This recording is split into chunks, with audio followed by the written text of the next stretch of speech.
Hello everyone. Today I am going to teach you geography in SST which are related to class 8. Dear students, आज जो हमारा topic है वो है our resources, जिसको हिंदी में हम संसाधन कहते हैं। क्या कहते हैं? संसाधन। जैसा कि हम सभी जानते हैं, हर एक लिविंग ऑर्गेनिज्म अपने पूरे जीवन काल में बहुत सारी वस्तुओं का उपयोग करते हैं और वो सब के सब वस्तुएं संसाधन के अंतर्गत आते हैं, जिसको कि हम रिसोर्सेस कह सकते हैं।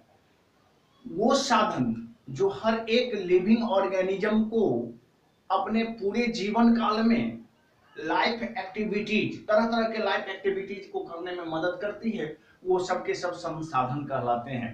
डियर स्टूडेंट, सबसे पहले हम देखेंगे रिसोर्सेस होते क्या है। Resources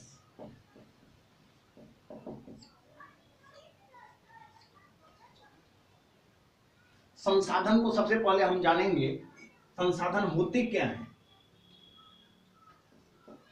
Those things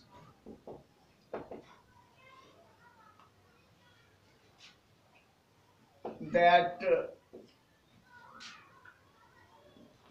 fulfills and satisfy human needs are termed as resources। संसाधन किसे कहते हैं? Those things that fulfills and satisfy human needs, जो हम सभी मनुष्य, हम सभी लिविंग ऑर्गेनिज्म के हर एक नीड्स यानी जरूरत की पूर्ति करता है या फिर हमें संतुष्ट करता है, वो सब के सब रिसोर्सेस कहलाते हैं। फॉर एग्जाम्पल लैंड, जिसे हम सॉइल भी कह सकते हैं, land, water, air, crops, forest, etc, ये सब के सब रिसोर्सेस होते हैं। इन्हें हम संसाधन कहेंगे क्योंकि ये जितने भी एग्जाम्पल्स आपको दिए गए हैं, इससे हर एक की जरूरत की पूर्ति होती है। पूरे जीवन क्रम में हम जितने दिनों का अपना लाइफ स्पान बिताते हैं, उस पूरे लाइफ स्पान में हमें रिसोर्सेस कहीं ना कहीं किसी ना किसी रूप में मदद करते ही हैं। डियर स्टूडेंट्स, अब जानेंगे रिसोर्सेस तो बहुत व्यापक पद है, इसे हम साधारण तौर पर व्यक्त तो नहीं कर सकते हैं, लेकिन सुविधा की दृष्टि से, ताकि हमें स्टडी करने में कोई असुविधा ना हो, पूरे सभी प्रकार के रिसोर्सेस को हम दो भागों में बांट देते हैं। तो आइए आप देखते हैं जो रिसोर्सेस के वो दोनों कौन कौन से पार्ट हैं।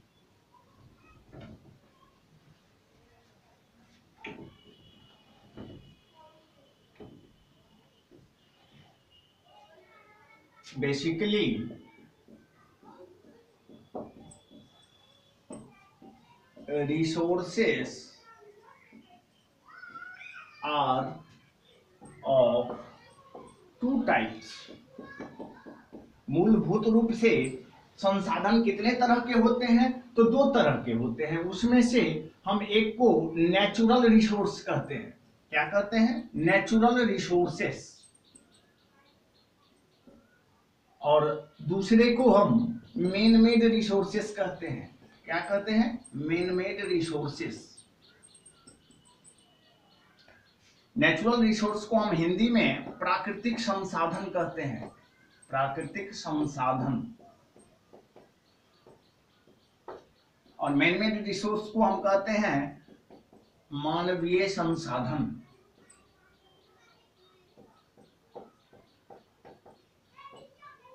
मानवीय संसाधन। मूल रूप से रिसोर्स के यही दो प्रकार होते हैं, प्राकृतिक और मानवीय। और ये प्राकृतिक, जिसको कि हम बायोलॉजिकल रिसोर्स और बायोटिक रिसोर्स भी कह सकते हैं, नेचुरल रिसोर्स को, ये सब आपस में अंतर क्रिया एक दूसरे के प्रति इंटरेक्ट होकर के और तब जो है सो वो रिसोर्स का निर्माण करते हैं, जिससे कि हम सभी लिविंग ऑर्गेनिज्म अपना जीवन काल व्यतीत करते हैं। डियर स्टूडेंट्स, सबसे पहले हम देखेंगे ये प्राकृतिक संसाधन क्या होते हैं, फिर बाद में हम लोग मानवीय संसाधन को देखेंगे। तो चलिए सबसे पहले हम नेचुरल रिसोर्स को देखें।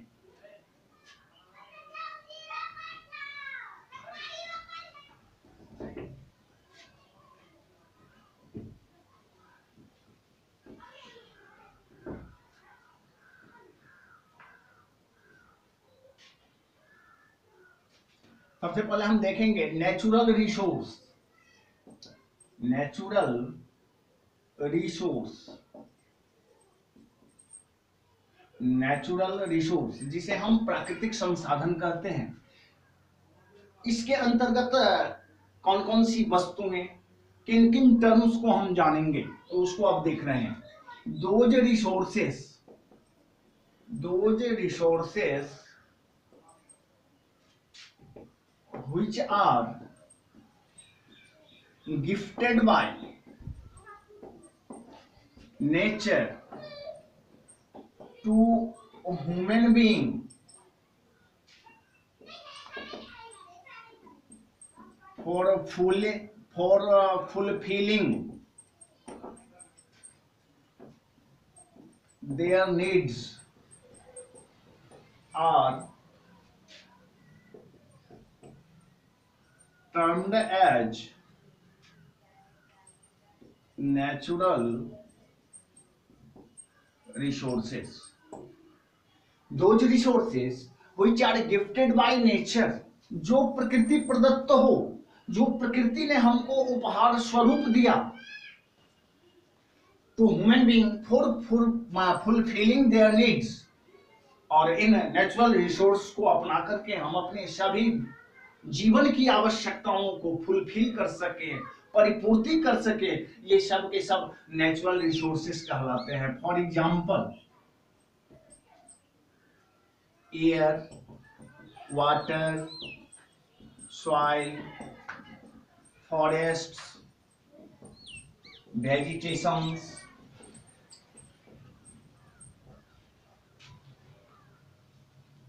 रॉक, माउंटेन,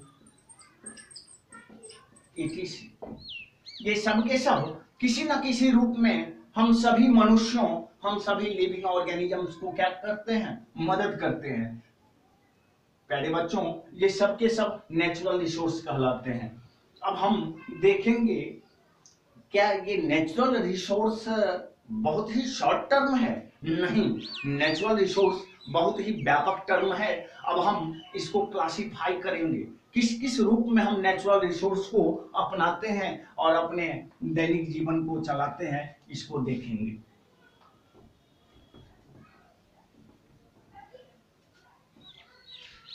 अब हम लोग क्लासिफिकेशन करेंगे नेचुरल रिसोर्स का।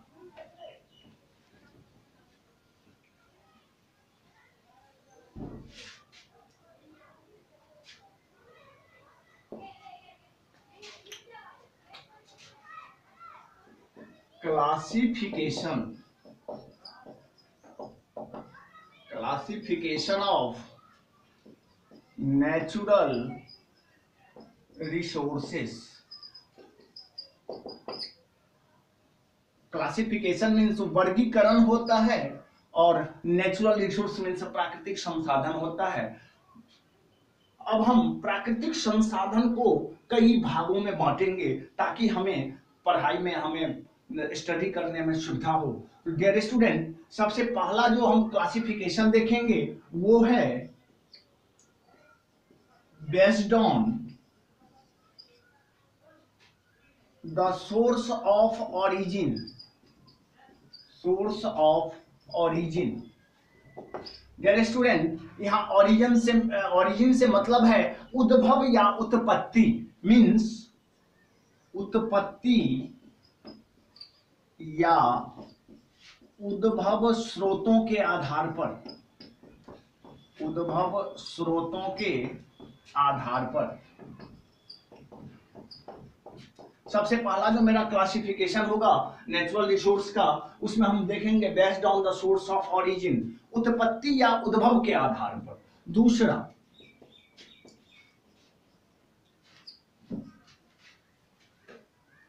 Based on continued availability, based on continued availability. यहां कंटिन्यूड से मतलब है सतत, हमेशा, कभी अक्षुण्ण न हो, उसका भंडार कभी क्षय न हो। और अवेलेबिलिटी मीन्स होता है उपलब्धता, मीन्स सतत उपलब्धता के आधार पर, सतत उपलब्धता के आधार पर। फिर नंबर 2 मेरा हो जाएगा बेस्ड ऑन कंटिन्यूड अवेलेबिलिटी। इस आधार पर भी हम क्लासिफाई करेंगे किसको, नेचुरल रिसोर्स को। डियर स्टूडेंट्स, मेरा तीसरा टर्म है based on the stage of development, stage of development, based on the stage of development, विकास की स्थिति के आधार पर। डेवलपमेंट मीन्स विकास होता है, विकास की स्थिति के आधार पर फिर हम नेचुरल रिसोर्स को छांटेंगे based on the stage of development. और मेरा चौथा टर्म जो होगा वो होगा based on utility, based on their utility, उपयोगिता के आधार पर। यूटिलिटी से यहां मतलब है उपयोगिता के आधार पर।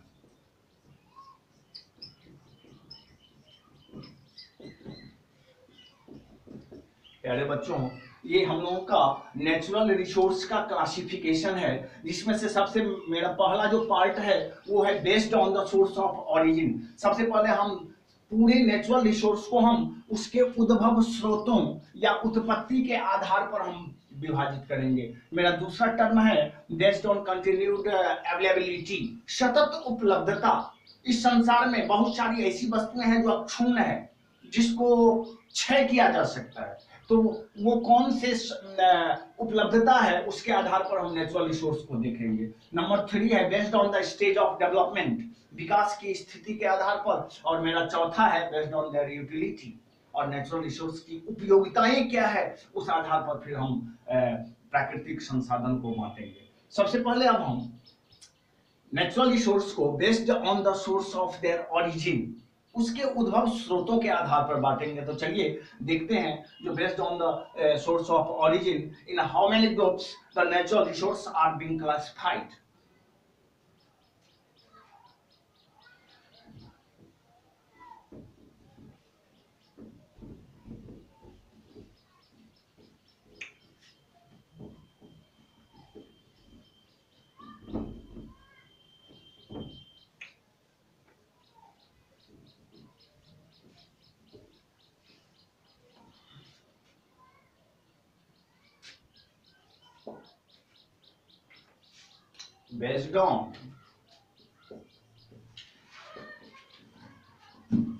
Based on the source of origin,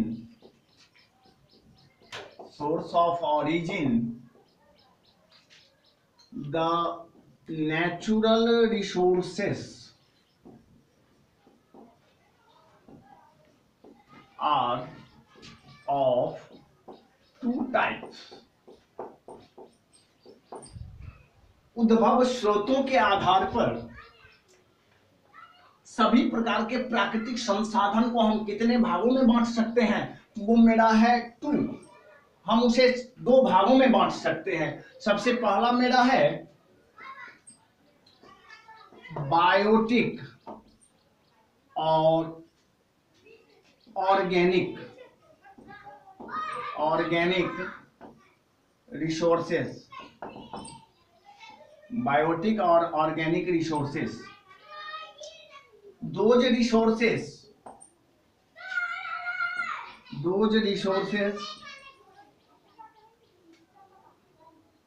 those resources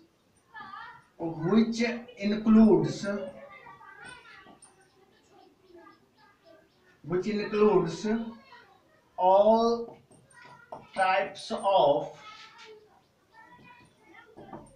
living organisms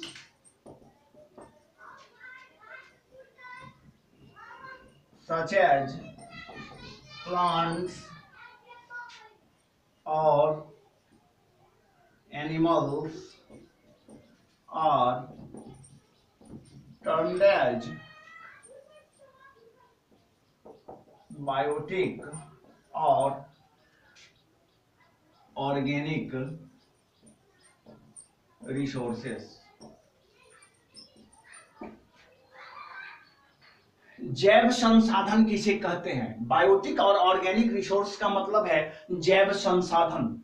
Those resources which includes all types of living organisms such as plants or animals are termed as biotic or organic resources। जैव संसाधन उसे कहते हैं जो अपने आप में सभी प्रकार के प्लांट्स या फिर प्लांट प्रोडक्ट्स और एनिमल्स को संग्रहित करके रखता है। कहने का मतलब है इसके बायोटिक और ऑर्गेनिक रिसोर्स के अंतर्गत हम सभी प्रकार के प्लांट और प्लांट्स लाइफ और एनिमल्स के बारे में जानते हैं। For example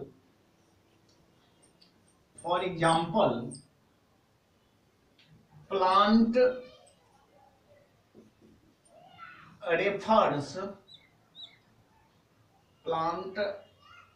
refers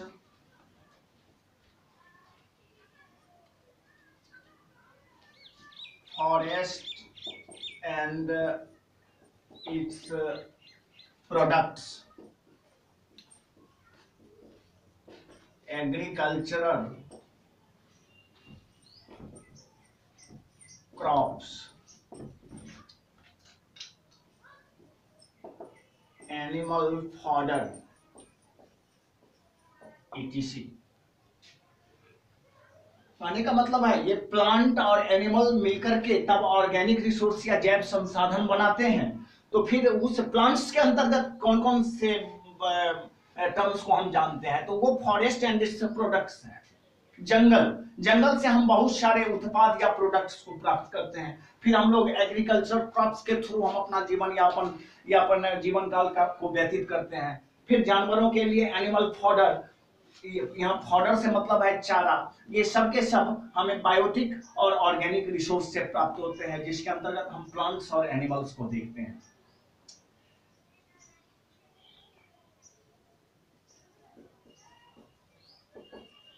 animals refer birds, reptiles,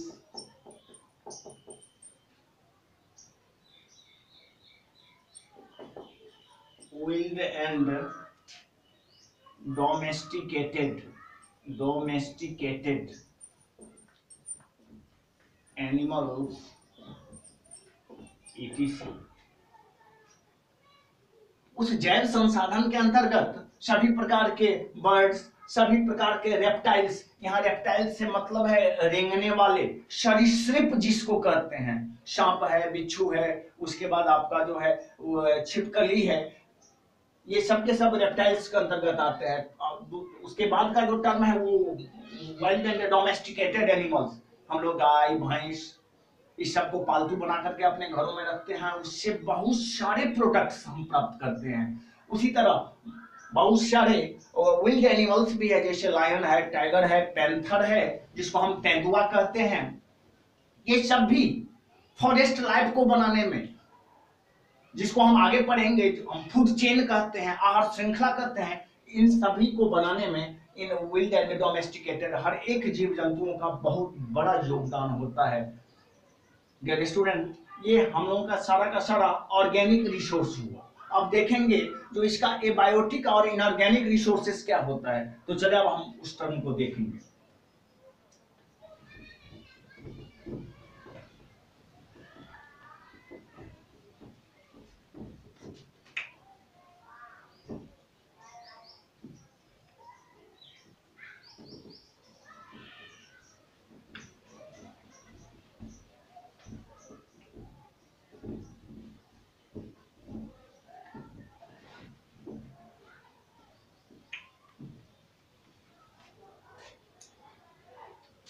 हम लोग जो नेक्स्ट टर्म देखेंगे वो है मेरा एबायोटिक और inorganic resources.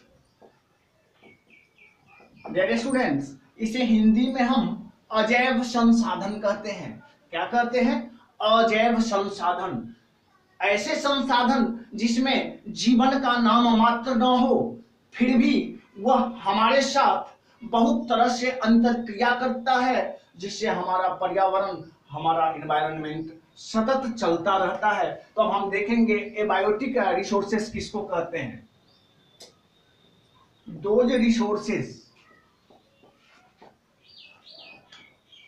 which mainly includes different non-living or abiotic, those resources which mainly includes different non-living or abiotic things are called abiotic और inorganic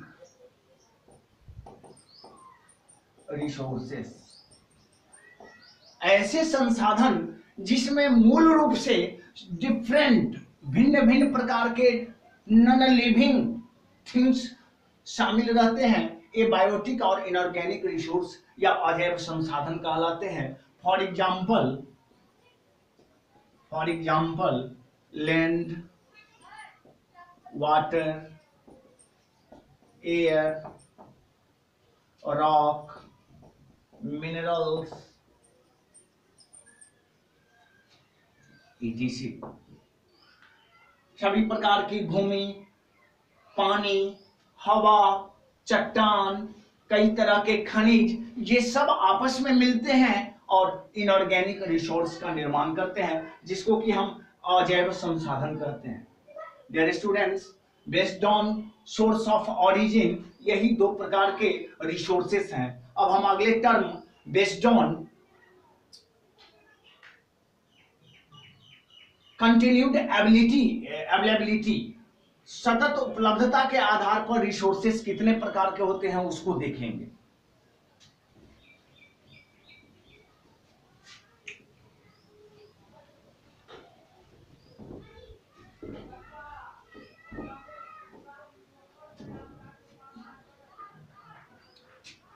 अब हम देखेंगे based on continued availability, based on continued availability, the natural resources are of two types। सतत उपलब्धता के आधार पर ये हमारे संसाधन दो तरह के होते हैं, जिसमें से मेरा पहला है रिन्यूएबल या फिर इसे इनएग्जॉस्टिबल कहते हैं। इनएग्जॉस्टिबल मीन्स नवीकरणीय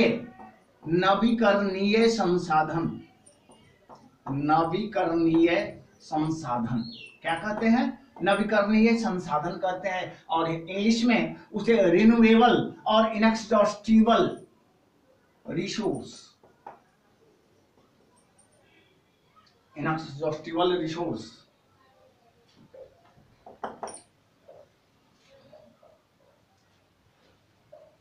चलिए अब आप इसको डिफाइन करके देखते हैं। दोज रिसोर्सेस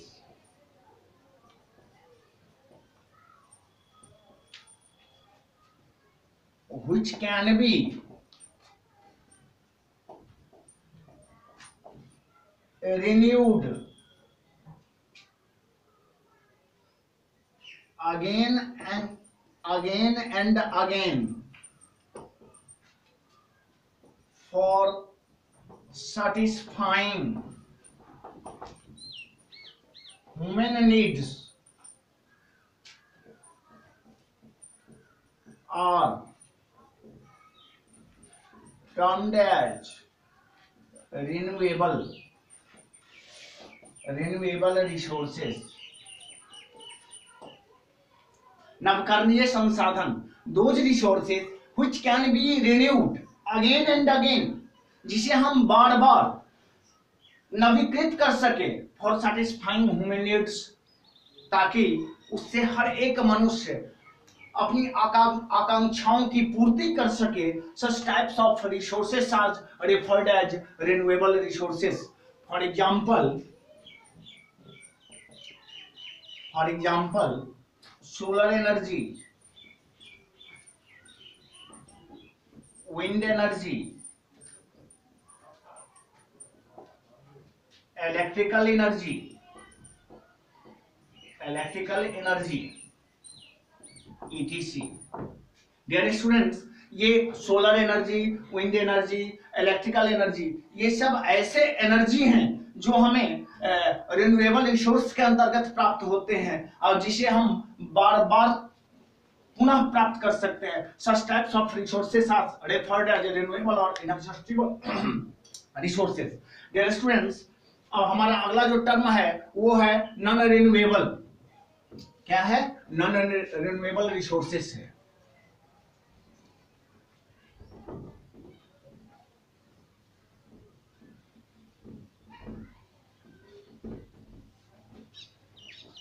चलिए अब हम नेक्स्ट टर्म को देखते हैं. नॉन रिन्यूएबल और एग्जॉस्टिबल रिसोर्सेस. अनवीकरणीय संसाधन, अनवीकरणीय संसाधन. डियर स्टूडेंट्स, अब हम देखेंगे अनवीकरणीय संसाधन क्या होते हैं. Those resources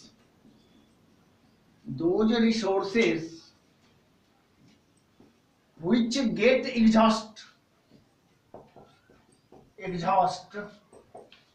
after excessive use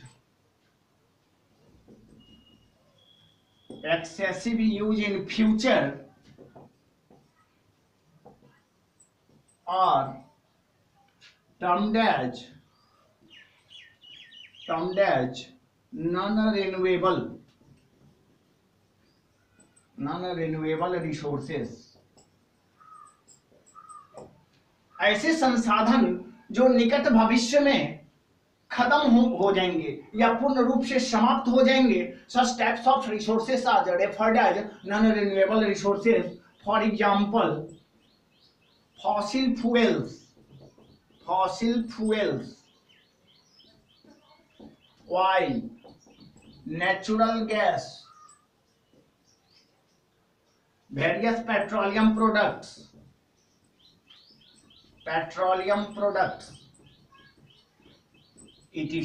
ये सब के सब ऐसे रिसोर्स हैं जो निकट भविष्य में अगर सही से बुद्धिमानी पूर्वक हम इसको खपत नहीं करेंगे तो ये हमारे पास से खत्म हो जाएंगे, etc.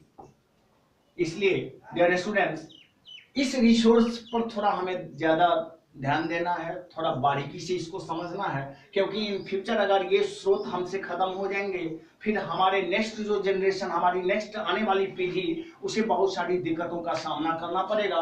So it is our special duty to save and protect non renewable resources from our surroundings. अब इसके साथ ये तो व्यापक है, फिर इसके अगले वीडियो में हम इसके अन्य टर्म्स को देखेंगे. तब तक के लिए धन्यवाद.